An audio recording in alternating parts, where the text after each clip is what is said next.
쉽고 빠르게 하기 위해서의 대전제는 상대방과 합의가 완벽하게 되어야 하고, 그리고 상대방의 적극적인 협조가 있어야 합니다.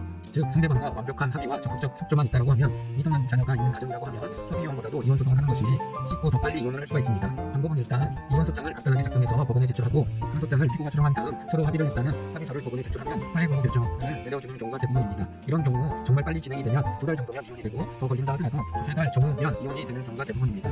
그리고 우리와 같이 하면 굳이 두 사람이 법원에 같이 갈 필요도 없이 어떤 경우에는 법원에 참석하지도 않고 이혼이 될 수가 있습니다. 참석을 하는 것은 법정에 참석을 하는 것이 아니라 법원에 따라서 미성년 자녀가 있는 경우 부모 교육을 법원에서 와서 받아야 한다는 것이 있기 때문에 그렇고, 그렇게 하지 않냐고 유튜브를 통해서 보게 한다고 하면 법원에 참석하지도 않고 이혼을 할 수가 있습니다. 또 하나의 방법은 단순 이혼만 청구를 하는 경우, 또는 미성년 자녀에 대한 친권과 야액권만 청구하는 경우가 있습니다. 이런 경우에는 상대방이 반대만 하지 않으면, 즉 이혼에 대해서 원하지 않는다라고 대응하지 않기만 하면, 상대방이 적극적인 협조가 되지 않는다고 하더라도, 상대방이 법정에 참석하지 않는다 하더라도 이혼을 쉽게 할 수가 있습니다. 상대방이 적극적이지 않더라도 일단 소장을 받아주고 우대응을 하더라도 한 번의 재판만 하고 판결이 나기 때문에 이혼 소송을 하더라도 쉽게 이혼을 할 수가 있습니다. 그런데 만일 상대방 배우자가 이혼을 원하지 않는다고 하거나, 또는 이혼을 원하지만 재산 분할에 대한 입장 차이가 크거나, 또는 양육권에 대한 다툼이 심한 경우에는 쉽게 할 수 있는 방법은 없고 FM 방식대로 이혼 소송을 진행해야 합니다.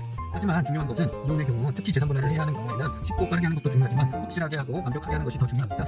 종종 빨리 하는 것에만 집중을 해서 이혼을 한 후 재산 분할을 대충 하다 보니 이혼 이후에 후회하는 분들이 정말 많이 나왔습니다. 그렇기 때문에 상대방의 재산을 어느 정도 다 확인을 하고, 그리고 실제 본인이 이혼 소송 판결로 갔을 때 어느 정도 재산 분할을 받을 수 있는지, 아니면 상대방이 줘야 되는지를 확인을 하고 합의를 시도해보는 것이 가장 좋습니다. 그리고 상대방이 합의에 대해서 미온적이거나, 또는 재산 분할에 대한, 또는 여러 가지 부분에 대해서 입장 차이가 크다라고 하면 굳이 협의 이혼을 하기보다는 이혼 소송을 하는 것이 가장 쉽고 빠르게 이혼하는 방법이라는 점 꼭 참고하시길 바랍니다.